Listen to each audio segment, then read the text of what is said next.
Wide World Special. Dad, I have never done anything right. I've been going around with my head in a sling for years. You never really loved us. I know why you didn't love me.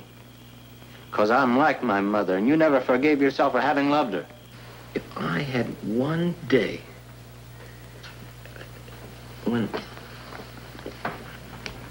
when I didn't have to be all confused and I didn't have to feel that I was ashamed of everything. If I felt that I belonged someplace, you know? Mom, I want to do something right. And I don't want you to run away from me again. Get out! You're tearing me apart! It may be hard to believe, but it's been nearly 20 years since James Dean was killed. Yet people who weren't even born when Dean made Eden, Rebel, and Giant feel something special when he slouches onto the screen, his chin tucked down shyly, his eyes full of hurt, sensitivity, and pride. He says something to this generation, just as he said something to their parents 2 decades ago. It's quite an achievement for an actor who starred in only 3 movies. But in those films, and in his life, he became a symbol of youthful rebellion, which expressed itself in a disturbing combination of tenderness and violence. You've been awfully nice, Cal, taking care of me.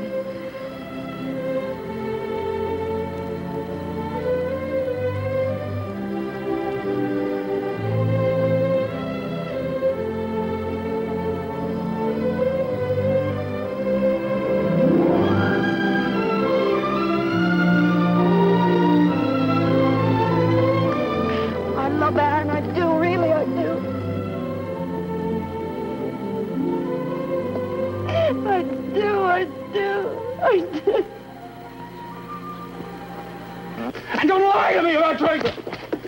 I try to help you!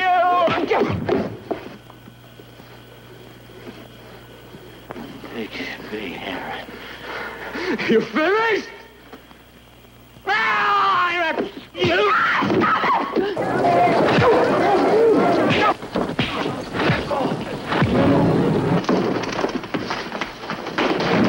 Boy, hey!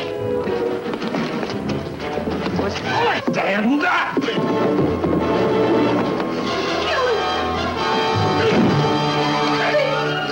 You kill him! You want to kill your own father?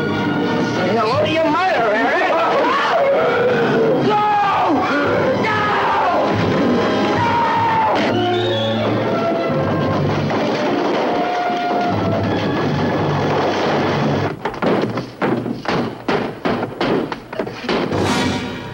James Dean was the first rebel. He really was the first young guy who played a young guy in a film who rebelled against the establishment and gave the teenager an identity. But I would say that all of us were touched by Jimmy and that he was touched by greatness.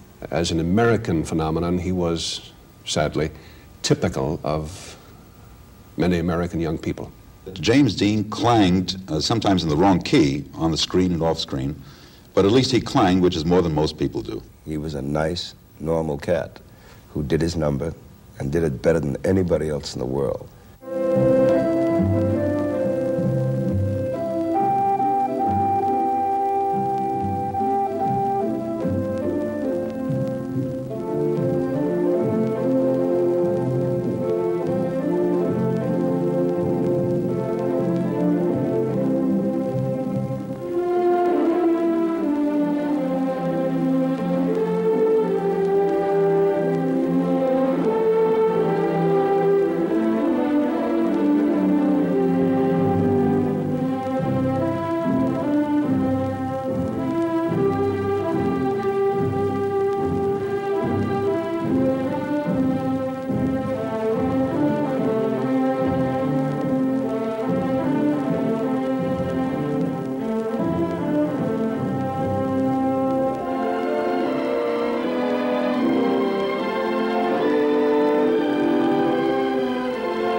I have the great honor to introduce a legend in his own time, a great Texan, an outstanding American, yes, my friends, a man.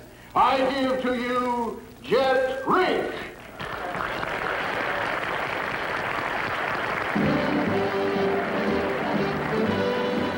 This was to be James Dean's final scene, for within a few short weeks after completing Giant, he would die in a car crash. But the adulation was only just beginning for this unique star who would exit without a word.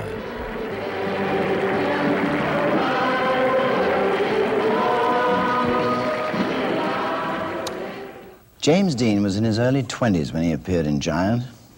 He was already a major star with apparently a brilliant future ahead of him. He was also a problem to his studio because of his love for reckless driving, to his friends because of his chameleon personality. Though none of the recent studies of Dean has uncovered it, one person who broke through Dean's protective shell a bit in his last days, who came close to him in a special way, was Sammy Davis Jr. Sam, how come none of these studies get into your friendship with James? I don't know, Peter. I think perhaps because it was a very kind of a personal thing. When I say personal, I mean we didn't go to a lot of parties together. What Jimmy would do, he would come up to the house because we lived comparatively close together. And I was living with my grandmother at the time, Rosa B., who you knew, and she never knew he was in the movies. You know, she just thought he was one of the buddies, one of the gang, one of the friends. And he would come up in the middle of the afternoon and, you know, pick up the pot, look in it, you know, what you cooking tonight? And she'd get your hand off my pot, you know, as Rosa B. was prone to do. And we became friends on that level. And he would show up, you know, uninvited. And in those days, as you were well aware of, every night was party night for me. And I was kind of busy trying to do my own thing, meaning that it was just starting to happen for me. So I think that because of that, and because there were so many people around, nobody even attached our friendship, but it was a good friendship because it was an honest friendship. Yeah. It was an honest relationship. It wasn't a movie magazine. Right. No way. Opening night friendship. No, yeah. None of that. You knew him, of course, when you were with him in the days before his death. Yes. What kind of a person was he, really? Well, I can probably best explain it to you by saying that I talked Jimmy into coming to a party that Ella Logan was giving for me in the Valley. And we had closed Ciro's, and she wanted to give me a party. And she said, gee, I've invited all your friends and all your buddies, and you know what, I've invited Marlon Brando. Do you know him? I said, yes, I know him from New York. She says, it would be marvelous if Brando could come to the party and relax and have a good time, which we want him to have, because they understand he's kind of moody. So I'm telling Jimmy about this that night, and he says, Marlon's going to be at the party, huh? I said, yeah. He said, can I come? And I said, of course you can, man. I said, it wouldn't be a party if you wouldn't be there, sitting in the corner someplace, right? He said, all right, I'll be there. And he wore Marlon's complete, you know, the wild one? Yeah. Wore the whole outfit, came in on the motorcycle, walked in with the leather jacket, the boots, everything, and Marlon arrived in a suit and a tie. Oh, that's lovely. And Jimmy went, he tricked me, man. He really tricked me. And it was so funny because the whole night, that night, they hung out and talked, and I remember asking about a year later, have you seen him? Have you seen Marlon recently? He says, no, man. He's on the lot, but he won't even speak to me. You know? Oh. I don't know if that's true or not, but he had that one evening. Yeah, that's funny. What was you knew of him? What would James Dean think of the adulation, the cults, the legends that have sprung up about him? I think he would think it's a giggle. I think he would be proud of it, but I think he wouldn't take it. I think he would kind of give it that half smile of his. I mean, no kidding, man. They really do and all that. Huh? You know, that's my impression of what he would do. I agree. You're probably right. That he would just do that, Pinko, yeah. Really? That's what because that's the kind of cat he was to me, you know. Now, that's the side I saw of him. Because it's very funny, if you get 4 or 5 people around who knew Jim, everyone has a story to tell that they remember, or everyone has something to say about it, but if you put them all together, it almost sounds as if you're talking about 4 or 5 different people. Mm-hmm. Say, for a point here and a point there, you know, that's all. A show business writer, Maurice Zolotow, has written, and I'll read it to you. I don't know whether you read it or not. And he says, to some extent, what our country will become tomorrow is determined by whom our children admire today. Why should we shed maudlin tears and slobber over the memory of James Dean? What's so brave and beautiful about stepping on the gas, blowing your horn, and speeding down a public highway like a maniac? How do you feel about that? Well, I think that's it's an ill-advised statement for openers. I just think that there's a lot of jealousy about Jimmy, you know. A lot of jealousy in terms of why should he have all this adoration? Why should people, you know, years after he's passed, why should people still have a kind of a thing about him? Well, there are only 2 people in the world that I can remember within my lifetime that created that. One was Marilyn Monroe, and the other was James Dean. And, you know... In our business. In our business, I mean. And it's, I think it's a tremendous compliment. I do not agree with the statement. I think that he had something to say to the youth of America. They believed him because he dealt honestly with it. And he portrayed them on that. They felt him up there on that screen. And they can feel. Oh, boy. Feel anything. Tell me about it. You cannot fool them. Beside the love of the man and the love of the talent, I never told him, Peter, how good he was. I never took time out to say to him, man, you're magnificent. I said it to other people around him, but I never said it to him. And it hurts me to this day. And that's one of the reasons that, you know, we've been out 1,000,000 times together. We see a show. You're like I am. Rush backstage and tell somebody, because you may never see them again if you enjoyed their performance. That's true. You know, and it's like a friendship. If you like somebody, tell them, hey, I like you, man. You know, I never, and it broke my heart that I never got a chance to tell him that. But I think he knew, because he showed it in a lot of ways, not with gifts and all that jazz, but with the gift of friendship. James Dean was obviously an extremely complex personality, a riddle even to those who knew him best. On rare occasions, however, he let the curtain part and permit a glimpse into his past. And it was Dean's past that put an indelible stamp on what he was to become.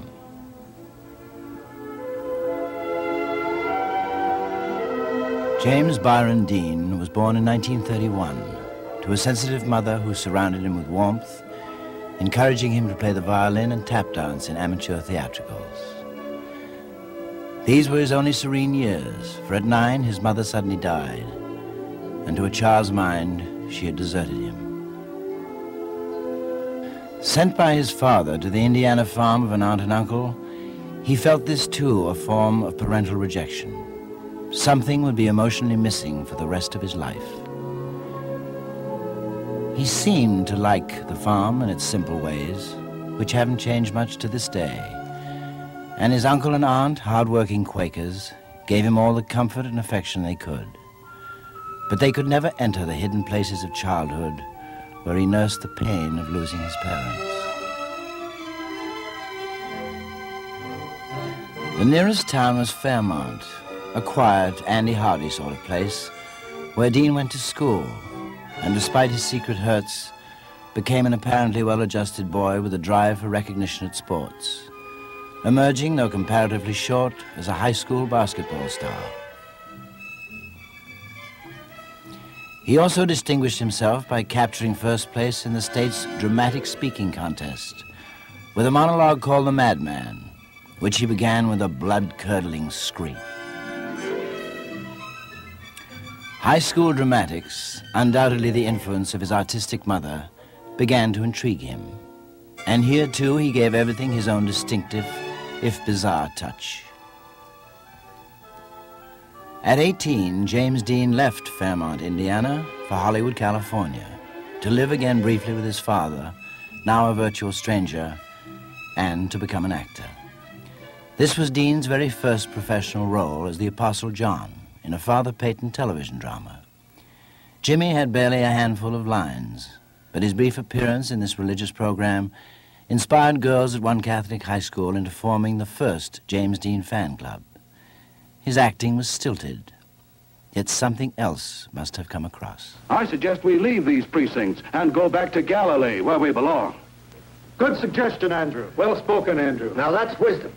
Surely we did not spend 3 years following the Master to return again to our nets. Was it for this the Master sent us out to cure the sick, cast out devils? Andrew, rejoice.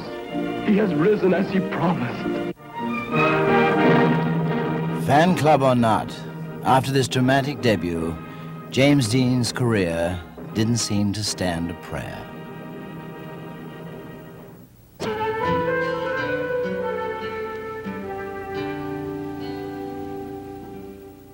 Go on! You're just like all the rest of them. You're all against me. All of you!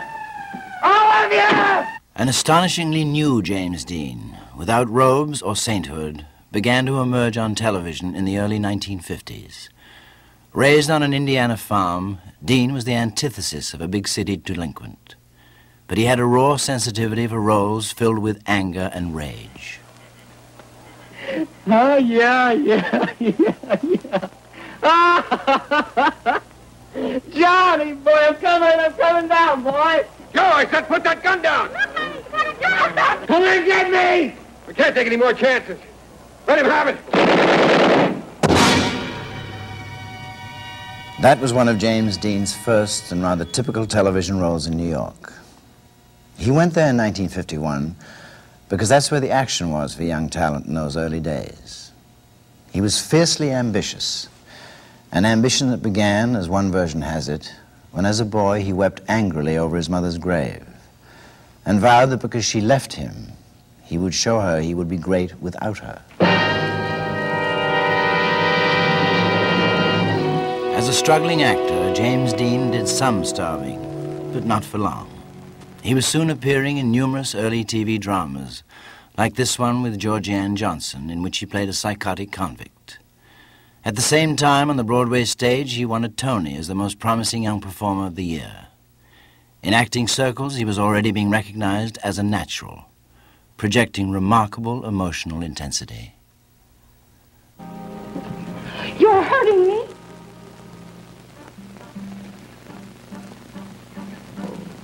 First time I've touched a woman in 5 years. Ask me what my name is. Please. My name is Hank Braden. Before I was a convict, I was an intern, a good intern with a bad temper. My only weakness was... Never mind. Now you say to me, hello, Hank Braden. You're hurting me. Go on, say it! Make believe I'm carrying your books home from school and you're hysterical with joy because my name is right, my money is right. I belong to a good fraternity. My car's a long yellow convertible.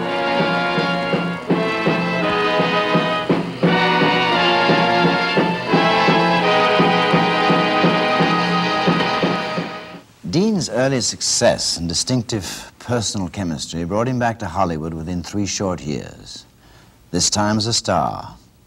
Not an easy transition to make for an insecure 23-year-old.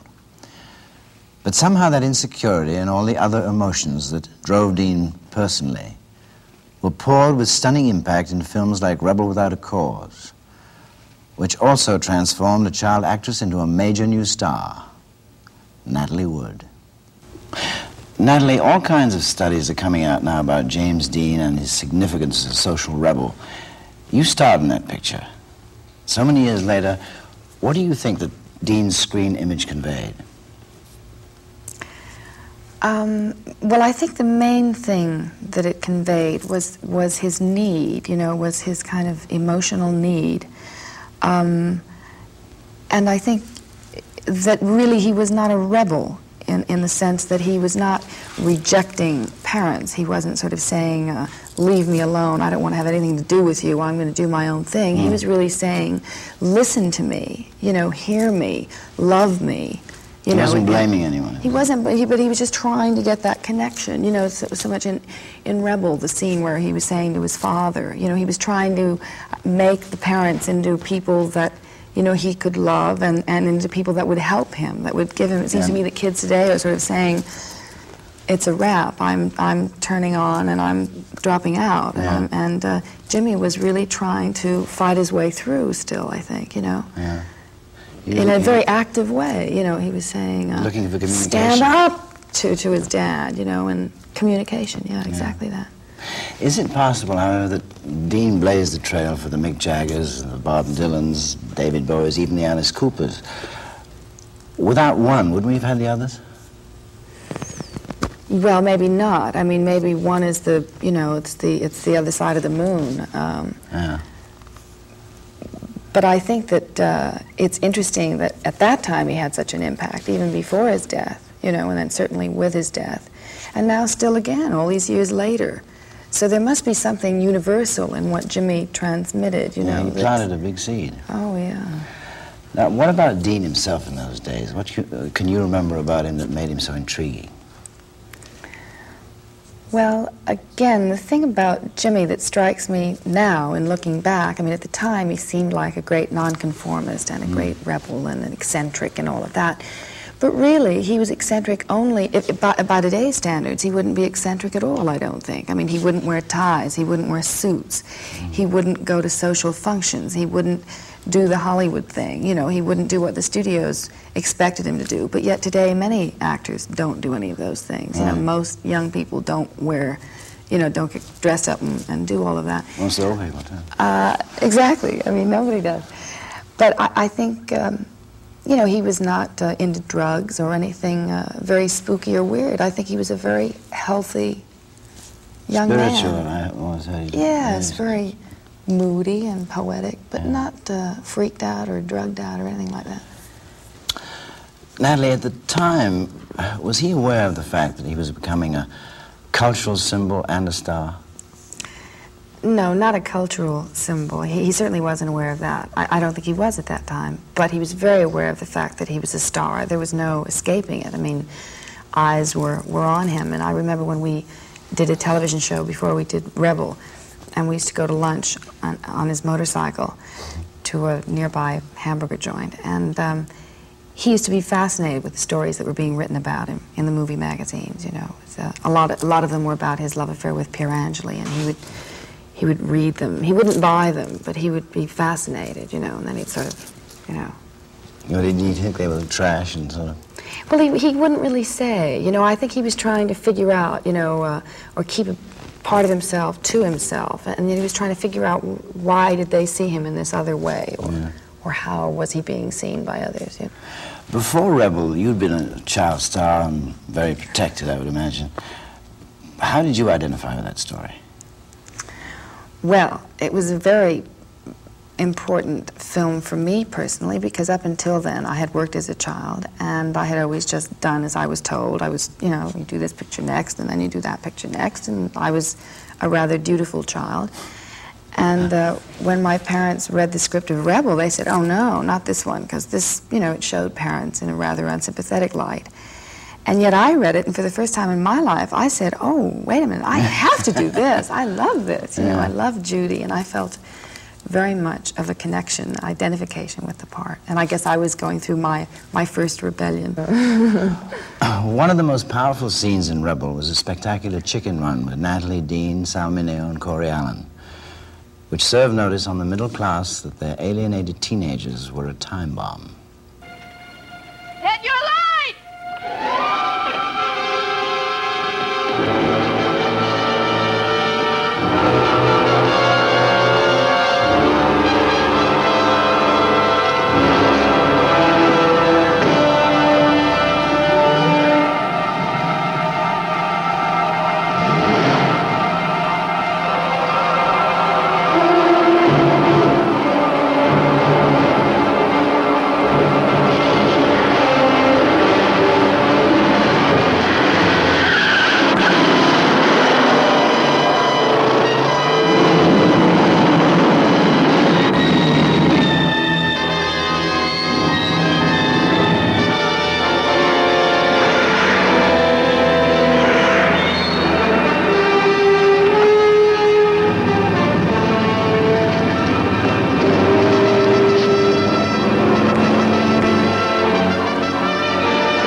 Where's Buzz? Down there.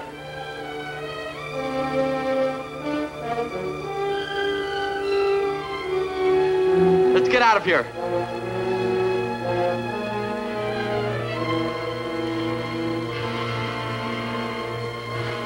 Down there. Down there, Buzz!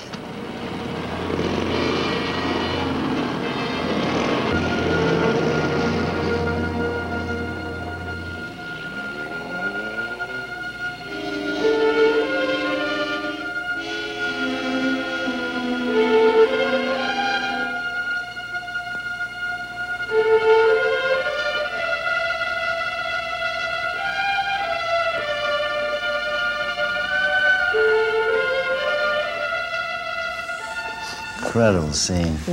Yeah. Natalie, you said earlier that James Dean was not exactly a rebel. Now, why do people respond to him today? Why do people respond to him today, if you will? What does he mean today? Well, of course, it's hard to say, but maybe it means that the young people want that connection again. I mean, maybe the dropping out, you know, dissociating is not working. Maybe he is personifying again, you know, a return to that connecting to one person. I mean, Jimmy was very romantic, really. I mean, he loved one person. He wanted to love one girl. It was a kind of a forever kind of love that he was searching for.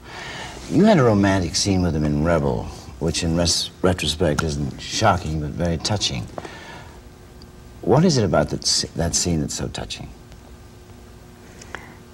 Well, I suppose the tentative quality of it. I know that we both felt very embarrassed. I was only a teenager, and I'd never played a love scene before. So for me, it was the first time I'd ever played a love scene, and I guess Jimmy had played, you know, one in East of Eden, but...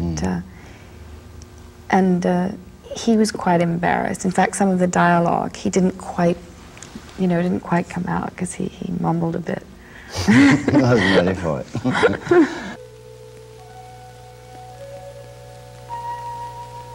Hi.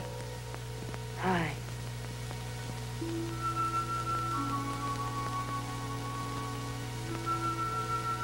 Is this what it's like to love somebody? I don't know. What kind of a person do you think a girl wants? A man? Yes. But a man who can be gentle and sweet.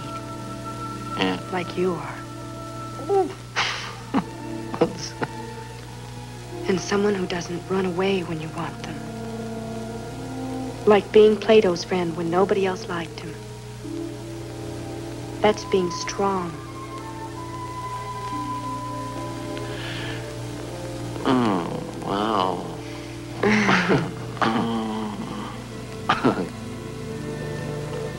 We're not gonna be lonely anymore. Ever, ever. Not you or me. I love somebody. All the time I've been looking for someone to love me. And now I love somebody. And it's so easy. Why is it easy now? I don't know. It is for me, too.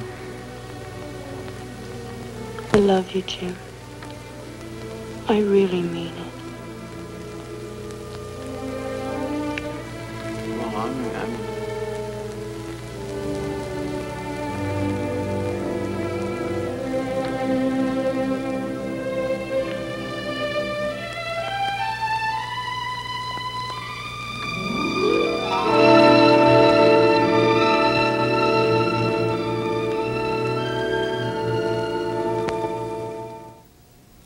In a moment, James Dean as he's remembered today by Sal Mineo and Rock Hudson, with memorable scenes from his films.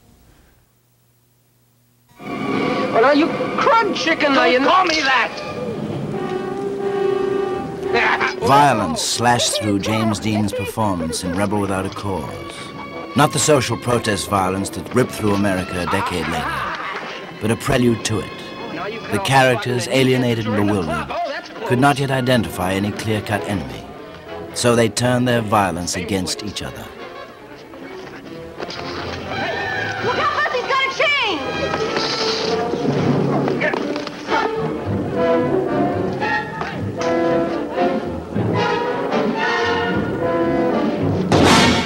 Few people ever got close to James Dean, the person. One was his co-star and friend, Sal Mineo. Sal, how does it feel to be standing on the same spot as that scene, but 20 years later? Well, it all comes back in flashes, in very clear flashes, but I mainly feel that the place is still filled with ghosts. I don't mean just Jimmy's ghost, but anybody who has had anything to do with the film, Natalie, and Nick Adams, and Corey, and everybody. Because it was an experience that I've never experienced in a film before, that was like a family, and everybody did become very tight. And it was almost like a spiritual experience. And it's all here now. And mainly that Jimmy was the focus of it. And we all grew around him, and as a result, I think we all did look up to him. And it's here, and it's a nice feeling, and it's not a morbid feeling. What kind of relationship did you have during the film? I was terrified of him. I was afraid of him. And I really didn't know him at all. And gradually it grew, as it did in the film. I began to idolize him. The thing that I loved about him, and the thing that I wanted to be one day, was the way he dealt with people people in a higher position. He would never take anything from anybody. I mean, take any nonsense from anybody. And he would stand up to them no matter what the situation was. And I said, far out, that's what I'd like to be able to do. We read stories now about how cruel and unfeeling James Dean could be. Were you ever the target? I never really thought of them as being unfeeling. I always thought that there was something behind some of his actions. I mean, things like there were mornings when he really was awful to people, in that he totally disregarded them, would never say anything, or to me personally. Not a good morning, nothing for a whole day. And all of a sudden, of course, I felt rejected. And I said, what did I do wrong? And that would happen with people in different areas and at different times. He was late a lot of times. It was difficult to get into a scene, and you know, those kinds of things. But eventually, of course, I was only 16 then, and I was very impressionable and very sensitive. If he didn't say good morning to me, I was a wreck that whole day. But when he did, and if he put his arm around me, that was fabulous, because then I knew he meant it. But I always felt he was testing people. Testing to see how far he could push someone. And if someone stood up to him, he dug it, he respected that. You and he have to play the dramatic climax of Rebel, which must have been a very dramatic scene to shoot, where despite his efforts to save you, you get killed. Can you remember that day? Oh yeah, it's very clear, and it was a very important day for me, in that the scene was that I ran out of the planetarium, got shot, and Jimmy then discovers me dead and hovers over me and expresses what he feels, the grief that he feels at that moment. So he had a number of choices to make. But what I had felt, strangely enough, was that here was a chance for me to feel what it would be like for someone close, someone that I idolized, to be grieving for me, and for me to experience what kind of grief that would be. What would he be like? What would he sound like? What would he be thinking? And I wanted to do that scene over and over again, and each time we did do it, he would position me in the kind of position that would work for him to get the emotion going.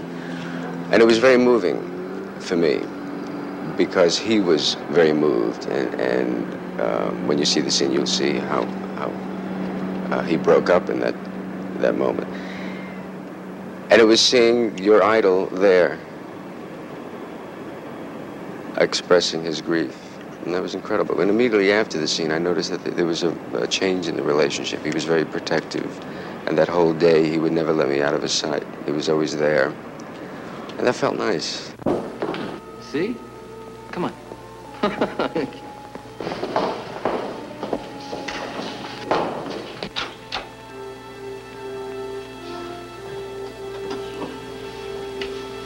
Who's that?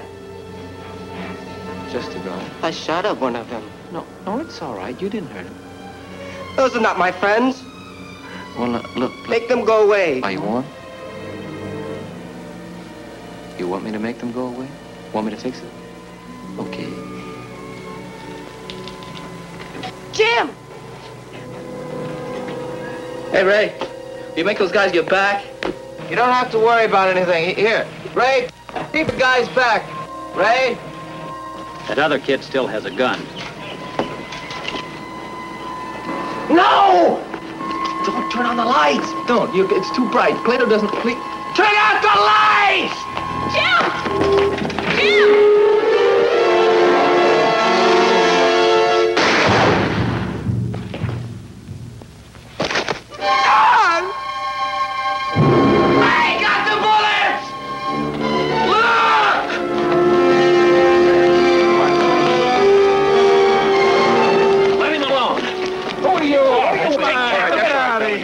Tellers. All right, Lieutenant.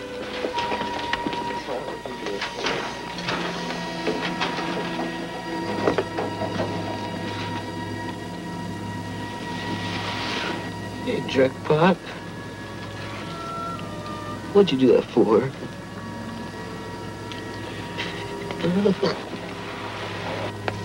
Jerkpot, hey. Can't help it, son. You did everything a man could.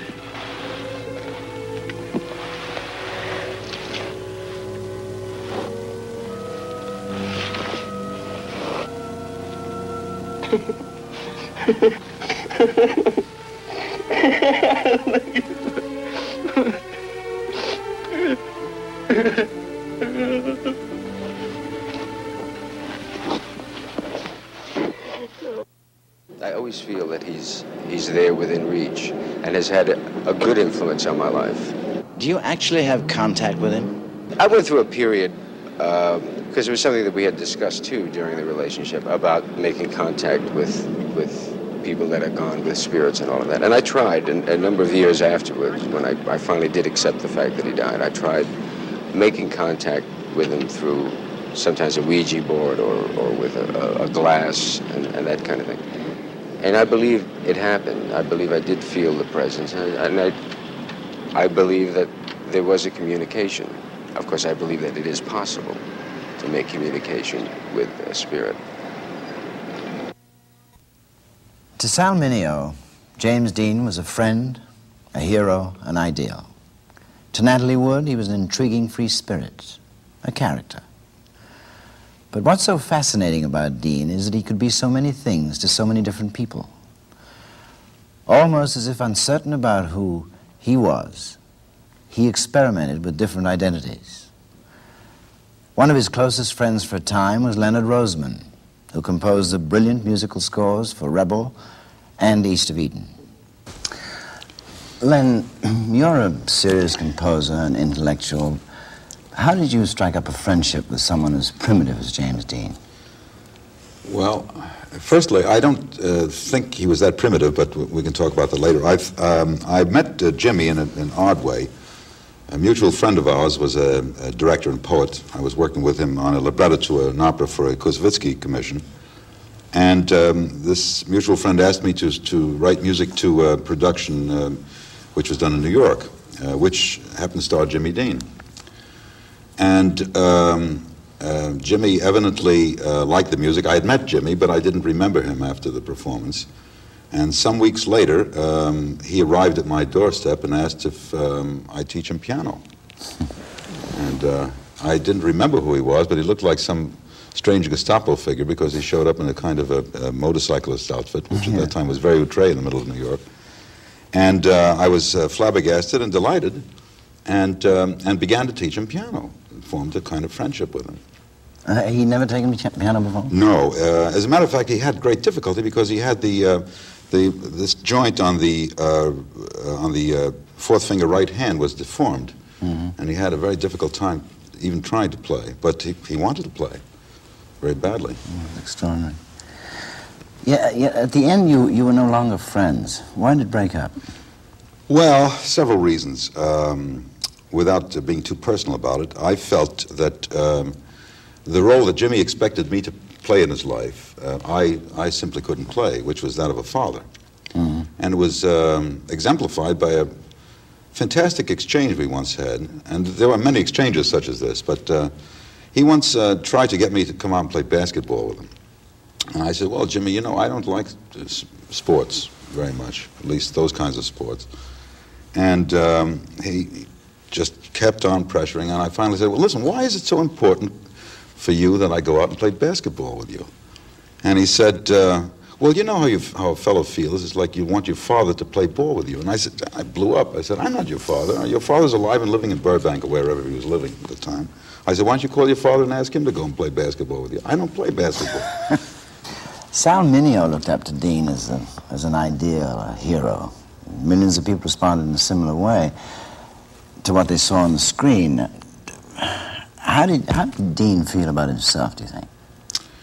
Well, you know, it's my contention that many of the things that people adored about Jimmy were the wrong things, and not the things that one should have adored about Jimmy.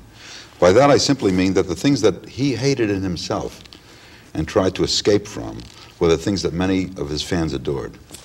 You see, this kind of seeming rebel and this kind of eccentric and so on, Jimmy had actually a kind of conservative fantasy about what he wanted to do. He wanted tranquility, he wanted to create in some way, he wanted to be a kind of an intellectual. I really don't know how deep that was, actually.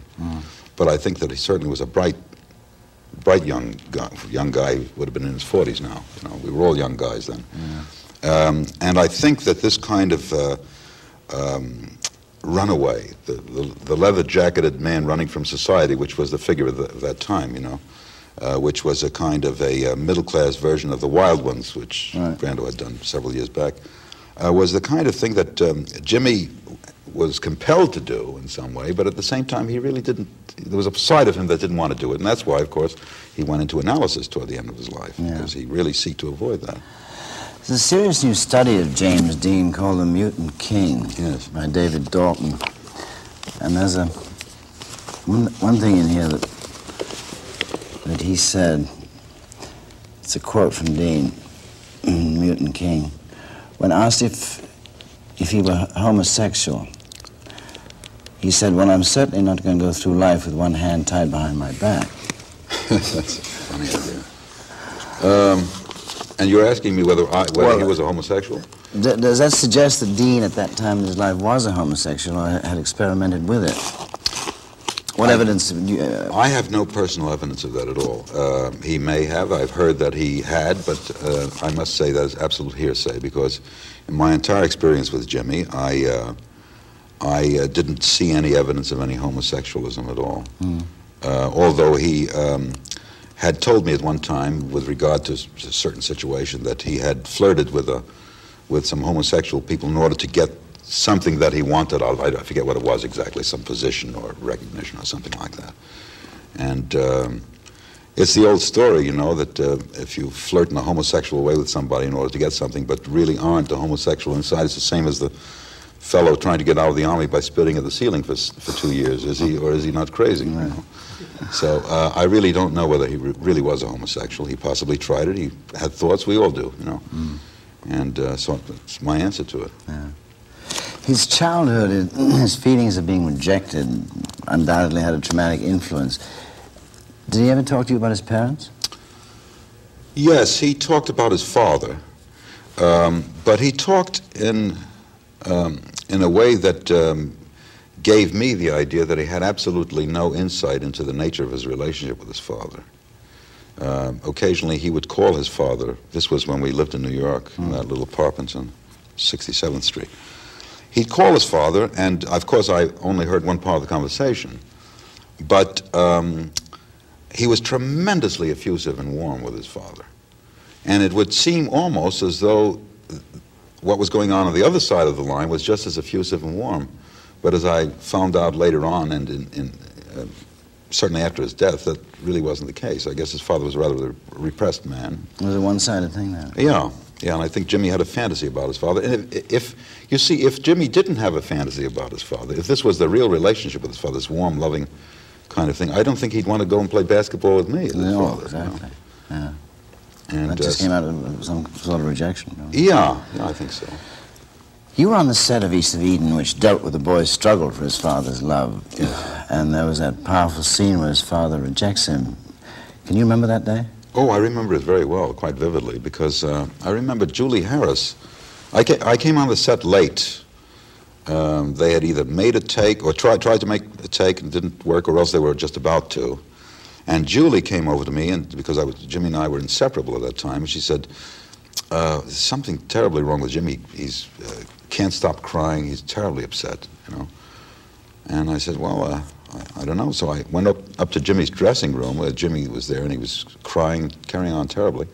And when Jimmy saw me coming, he waved me away, and I realized he was preparing, and yeah, you know, and that was. I was just going to say that. Yes, exactly. His way of preparing. Yes, and then of course when he did the scene, he couldn't stop crying afterwards, and he was just really carried away by the emotional content of the scene. What images he had formed in order to carry this scene out in that way, I didn't know, and I didn't ask him.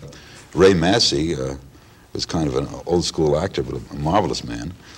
And I saw the scene, and Ray was actually rather taken aback by Jimmy's non-make-believe attitude toward the scene, because he grabbed Ray and he forced Ray, and Ray was actually kind of pushing him away in the scene. Yeah. And it was a tremendously realistic scene because it was real. It was real to Jimmy, I'm sure. What's it? What is this? Well, I made it, and it's for you. It's all the money you lost on the lettuce. You made it? Yeah. But how?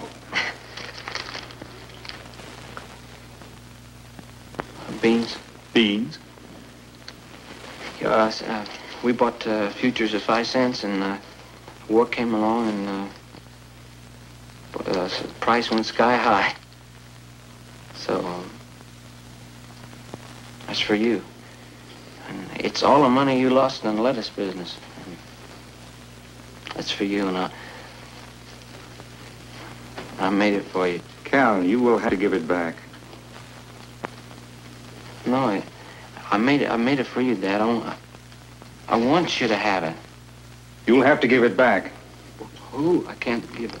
To the people you got it from. No, British Purchasing Agency, I can't give it back to them. Then give it to the farmers you robbed. We didn't rob anybody, Dad. We paid 2 cents a pound, 2 cents over the market for that stuff. Cal, I sign my name, and boys go out, and some die. And some live helpless without arms and legs. Not one will come back untorn. Do you think I could take a profit from that? I don't want the money, Cal. I couldn't take it. I thank you for the thought, but... I'll keep it for you. I'll wrap it up, and we'll just keep it in here, and then I'll never take it.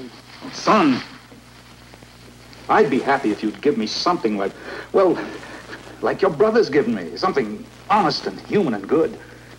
Don't be angry, son. If you want to give me a present, give me a good life. That's something I could value.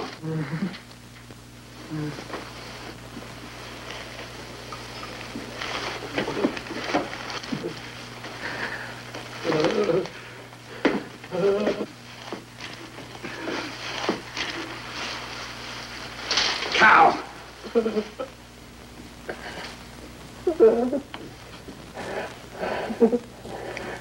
Cal!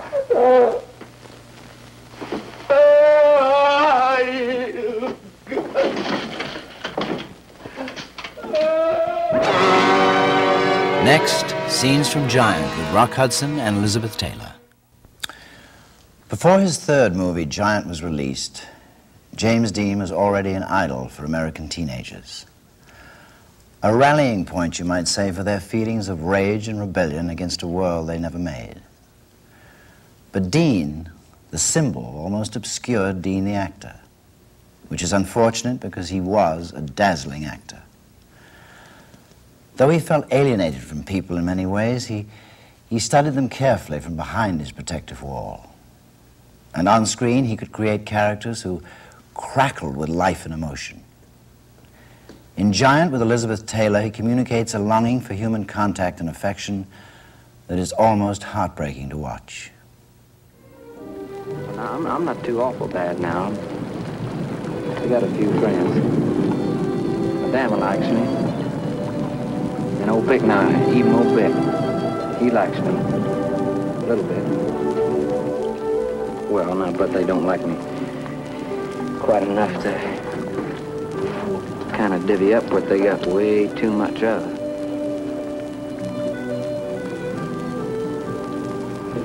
You are an odd one, aren't you, Jeff? But I like you.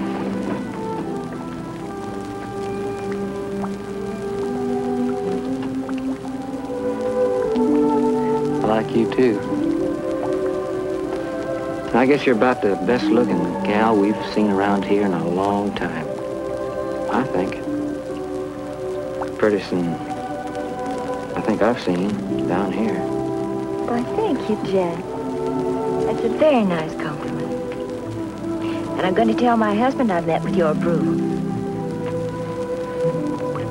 Oh, well, no, I wouldn't do that. I mean, well, no, no, I wouldn't do that. Anyone who ever performed with James Dean felt the presence of a rare and growing talent, as recalled recently by his co-star, Rock Hudson. It was very easy for me, playing Vic, to dislike Jet Rink, because Jimmy, playing Jet, was a very distant person, more than likely shy, a loner. He, in my experience, had the most concentration of any actor I've ever worked with. With certain actors, such as Jimmy, you just had to let him go and watch him. And it was fascinating. I'd be in the scene myself, and I'd be watching him, because he was so good. My welcome in, babe.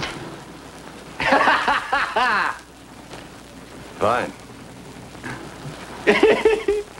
Why, that's wonderful, Jeff. Everybody thought I had a duster?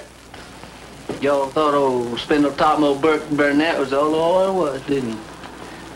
Well, I'm here to tell you it ain't, boy. It's here. And there ain't a dang thing you gonna do about it.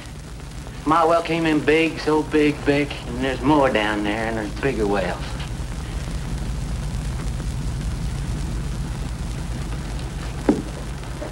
I'm rich, baby. I'm a rich one. I'm a rich boy. Me, I'm gonna have more money than you ever thought you could have. You and all the rest of you stinking sons of Benedicts. Leslie, you go on in the house.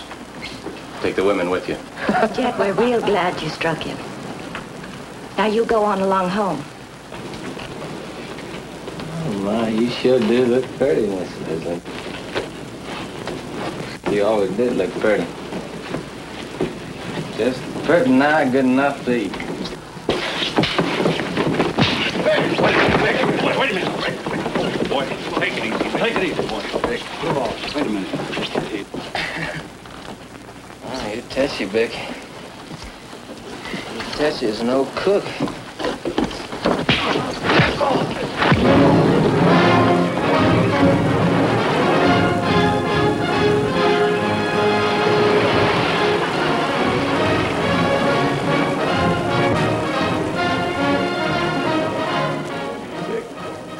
You should have shot that fellow a long time ago. Now he's too rich to kill. The last days leading to James Dean's death, recalled by Natalie Wood, Sal Mineo, Leonard Roseman, and Sammy Davis. Next. James Dean loved racing and speed. It was one more way to fill whatever inner emptiness he might have felt. Even before Giant was released, he was obviously becoming a superstar. But stardom never heals personal wounds. His only serious love affair with actress Pier Angeli ended abruptly and traumatically when she left the stormy young actor to marry someone else. "I'm an intense little devil," he once said, "and I don't see how people stay in the same room with me. I know I wouldn't tolerate myself. Racing," he said, "is the only time I feel whole."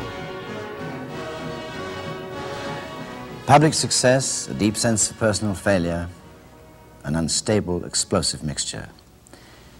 In view of what would soon happen, everyone who ever knew James Dean still asks, was he so self-destructive that he consciously or subconsciously wanted to die?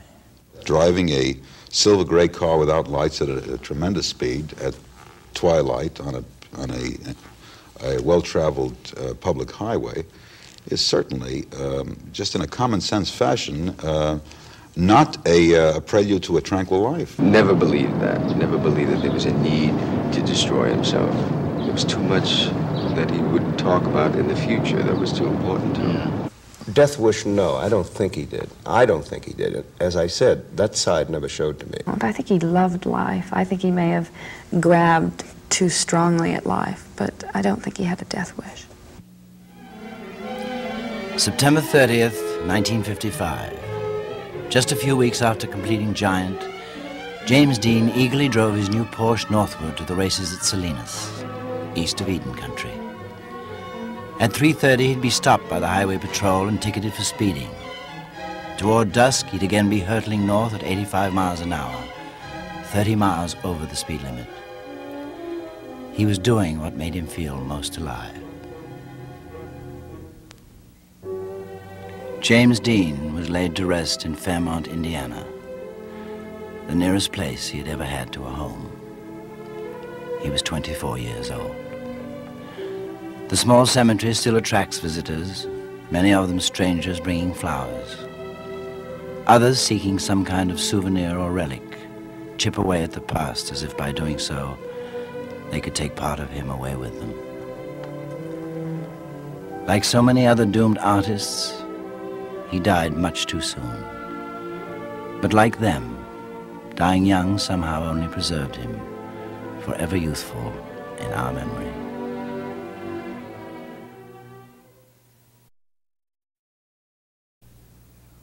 It was soon apparent that James Dean was still alive, at least in the public's imagination. He became, in fact, the object of a cult, with his studio receiving as many as 7,000 letters a month from admirers who refused to believe he was dead. To this day, many insist he is still alive, hidden away in a sanitarium. Fan clubs sprang up all over the world. 2 girls in Germany committed suicide over his death because they said life was intolerable without him. One of the first on television to analyze James Dean as a social phenomenon was Steve Allen, who devoted a whole segment to Dean on his network show in 1956, a year after his death. The Dean legend is actually without parallel in the experience of our society.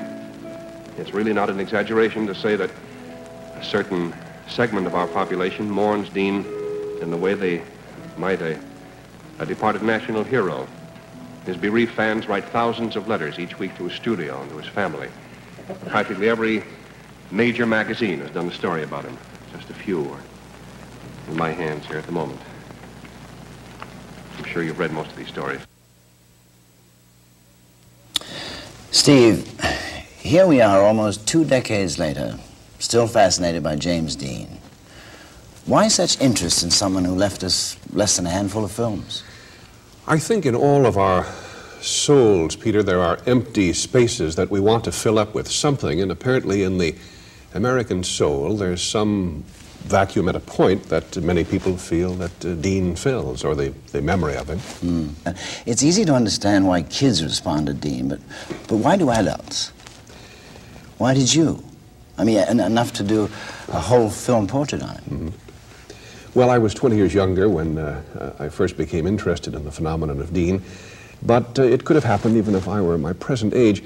I think because even when we're 40, 50, 60, or whatever age, we are never totally just that. We're also all the past years of our lives all rolled up in one big puzzle. And I think all of us carry within our minds the image of self painted very largely on the basis of our most dramatic, impressionable years. In my case, those were my teenage and early years. And so perhaps because I saw myself as still somehow 19 years old, even when I was, say, 29, it might have been that 19-year-old part of me that identified with Dean. Blue jeans? Whatever you say.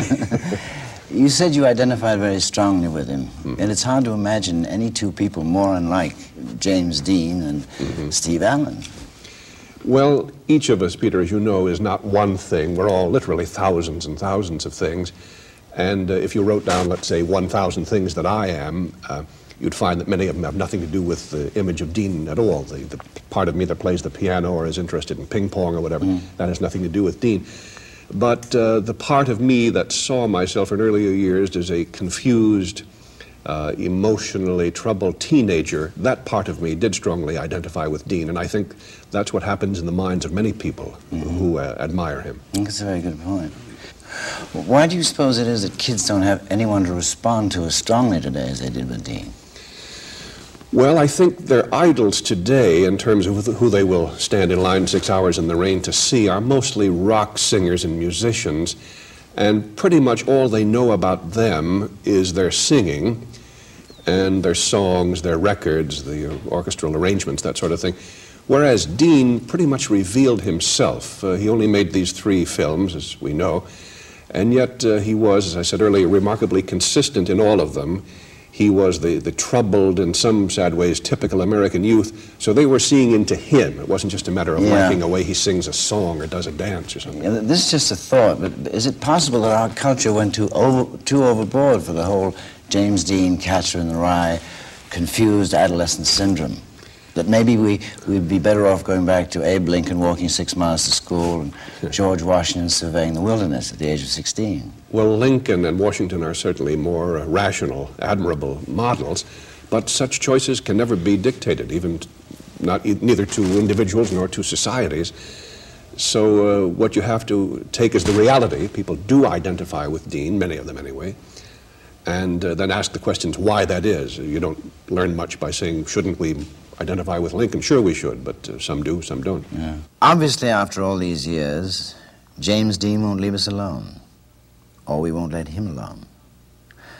And the whole phenomenon says as much about ourselves as it does about him. On the one hand, we have agitated intellectuals who ponder over Dean's mythic attributes and compare him to historic or legendary heroes. Everyone from Moses to Jesse James. It's heavy stuff. On the other hand, we have the saccharine bubblegum of pop culture, which cashed in on a confused boy's life and death.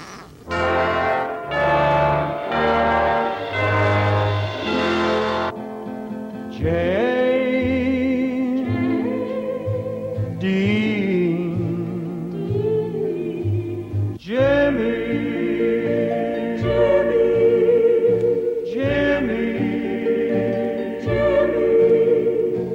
Jimmy, we'll never forget you. Our voices joined together. Trying to recapture the essence of anyone as complex as James Dean is a bit like Rashomon. Everybody saw him differently. But one thing emerges clearly after 20 years. He had some inner fire that touched young people during the complacency and conformity of the Eisenhower years.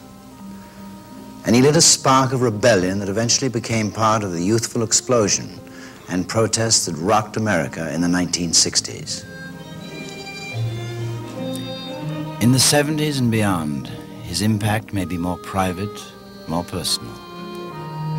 Marlon Brando once called Dean a lost boy trying to find himself. Well, at one time or other, almost all of us have shared that emotion. And as long as part of us remains young, we will be touched by the haunting image of James Dean.